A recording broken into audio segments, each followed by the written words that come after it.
Well, here we are, 3 years of Azure Lane.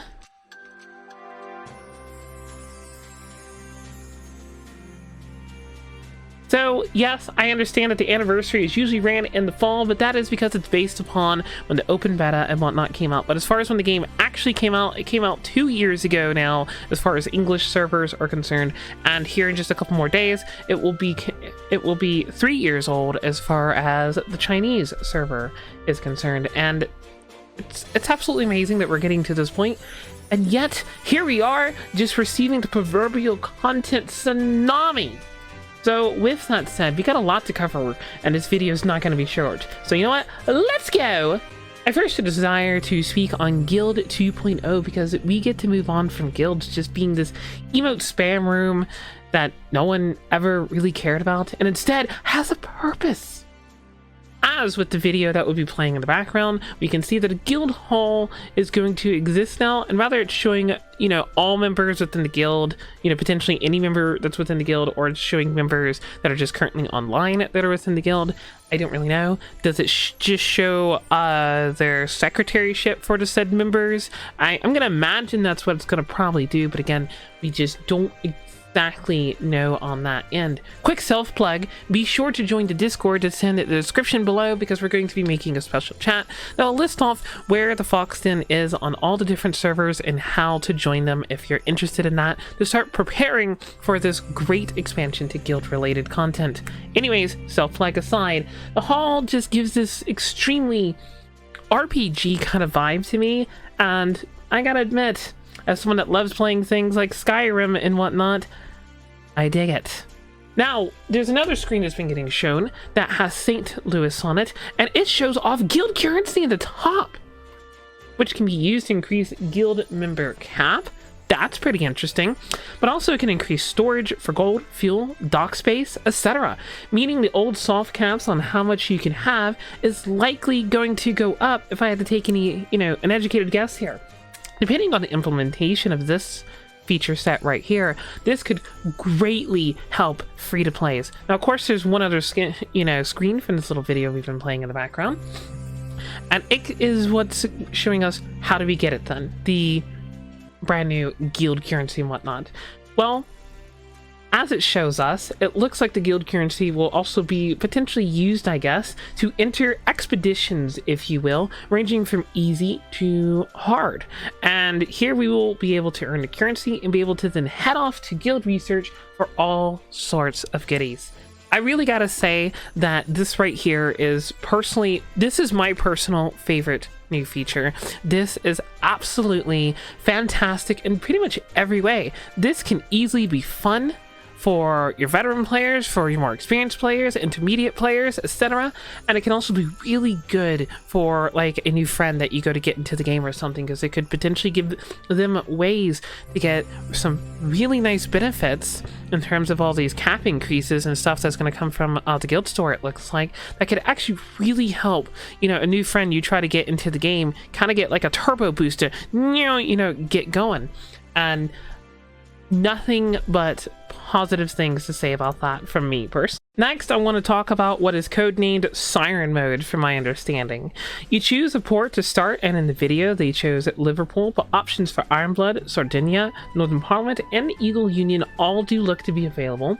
We see a large open world area that, from what I have heard, will have procedurally generated oceans apparently, with new sirens and bosses and puzzles and load of extra mechanics. And the maps, we see things like Fog of War, we see things that kind of push you around, confuse your character, all sorts of just really interesting and fun map mechanics, especially if these can potentially overlap. If the Fog of War could potentially overlap with like the tiles that affect you in one way or another, that could definitely be extremely interesting. One thing's for certain, there's so much here. It looks difficult, it looks fun. Perhaps, if I had to take a guess, it's probably aimed at entertaining the vets, so they'll actually enjoy themselves, while new players are finally given a chance that they were desperately needing, by the way, to maybe try and catch up with us some. And I gotta say, what better way to pull this off? This is amazing. This right here is another thing that's just like very high on my list of, ooh, you know, just getting super excited for. I feel like between this and the guild rework, are we even going to be having like the same game at this point anymore? Azur Lane is heading into absolutely incredible new territories that I never thought I would personally see it going. I mean, them eventually expanding guilds and giving us some kind of like co-op or PvP, etc. content that's, you know, like a bit more serious and whatnot and actually worth playing, because I'm sorry, the current PvP that exists is not really all that worthwhile. That's something I've been wanting, and well, to a greater extent expecting them to do something about sooner or later. But open world content? Open world content? That I just did not really see that coming. The map in particular was something that got like had an image teased of it almost a year ago, and I never would have guessed that this is what it related to. This is big, and it shows that they've been really working on this and planning on this for quite some time, actually, especially considering it was around about a weekish ago that we had one patch that, you know, phased out some older devices. I know like the iPhone 6 and the iPhone 6s are no longer supported, or not supposed to be anyways, and because I don't know if there's like some one random guy out there that's gonna be like, well, I can still play it, and if you can, you know what, good for you, go have fun, you do that. But the point is, this is some pretty extensive new content that we're getting, and where they recently started phasing out some older devices, now all suddenly that kind of starts making a little bit more sense as to why they did that. It was more than likely anticipation of all this new content that they're giving us, and yet this still isn't everything. But I think for the next step, we're gonna head over to the Twitter, where a bunch of things got shown and announced, and we're gonna look at it for a little bit. So last but certainly not least, right here is the MegaThread that does exist, that kind of shows off a lot of this, talks about a lot of this. Of course, this link right here will be down in the description below if you want to go look at it yourself. All that said though, one of the first things that immediately stands out when you come over here and you look at this thread, we see this right here, and of course this is O-skins for Minneapolis, which I gotta say, this Minneapolis O-skin's actually really heckin' nice. I'm game. We have an O-skin for Unicorn, and it's kind of interesting, I swear. Is it just me, or does this Unicorn look like her chest went down a notch or something? I don't know, like, I don't want to be that kind of, I don't want to be that person, but just saying. Anyways, and then of course a San Diego O-skin, totally not raging internally at that one, but hey, it is what it is. But you know what, three new O-skins and one whack, and just one whack, bam bam bam. I mean, am I upset there's not a Nemi O-skin in here? Yeah, I kinda am, but you know what, I can get over myself and let everyone else enjoy themselves. So, okay, I'm just making sure there wasn't anything in that, because I can't read these from surface value until, like, you know, I actually click them. Anyways, so the other thing I definitely want to show off, they showed off the art for Helena's getting a retrofit. So I'm just gonna go and say it right now. If people ever dare ask me to make a video discussing how good I think this will or won't be, a, you know, sort of thing, I can tell you right now, she's already S+ tier, okay? She's already tier 0, okay? If she gets a retrofit, she's going extra. She's gonna become potentially the new best ship in the game. It is what it is. It is what it is. I guess no one's gonna really complain. Helena's freaking cute, and I mean, even I love Helena. But you know what? If Helena's gonna become that goddamn meta, I guess it's time for me to finally oath mine. That's all I'm saying. That's all I'm saying. So this one right here has to do with the open world area, Operation Siren, new open world system. Each region has its own characteristics. Randomly generated sea area map allows you to encounter various events. New growth factors, new Avita related strong opponents also appeared. So yeah, that's kind of interesting. And here's the thing, alters, 2 new alters. Arc Royal's finally coming, and this one, well, we can see right there, and we can also just tell from the overall design, this is clearly Hiryu. They try to hide it a little bit, but like yeah, we can see that says hear you, mind you. I love you guys. I love you guys. But we can tell that says hear you.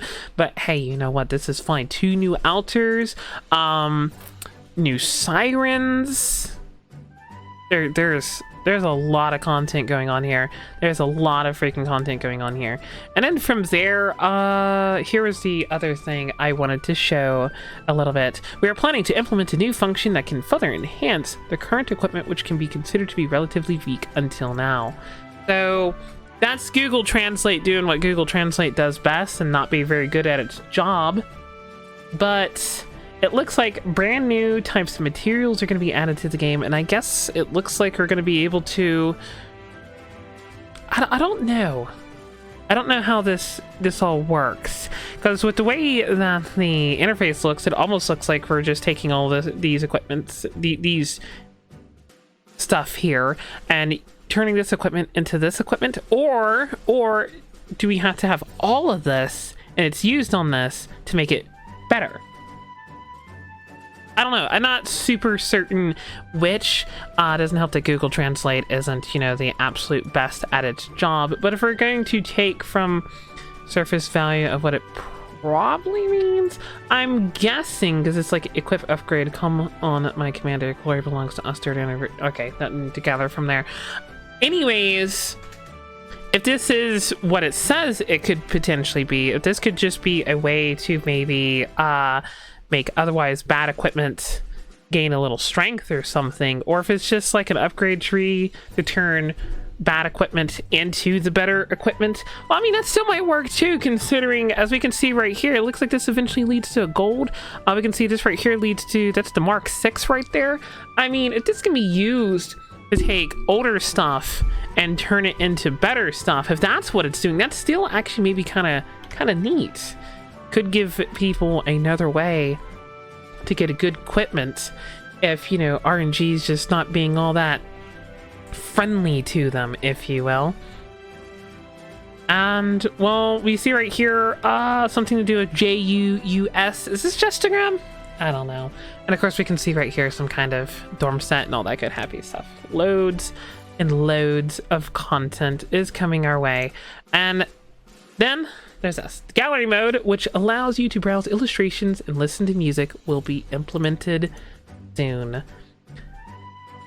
This is also pretty neat. It's nowhere near as big of a deal as everything else, which is kind of why I saved it for last. Now, of course, I do want to also say this. I heard something to do with, apparently, the dorm will be gaining a 6th slot finally. You'll finally be able to put a full fleet into the dorm. And, well, by Jove, they should have done that so much sooner. Why did it take them this long to do that? But it is what it is. There could be other things I myself am missing, and if there is, I am so sorry. It's just, this was an absolute content / information tsunami of sorts, like I said earlier in the video. And it took a lot to try and compile it all together into something that could be maybe somewhat coherent. So hopefully this helped you guys to better understand what all's coming our way and just why it really is great and interesting. What a time to be an Azur Lane fan. Guys, I will see you out on the waves. Have a great one.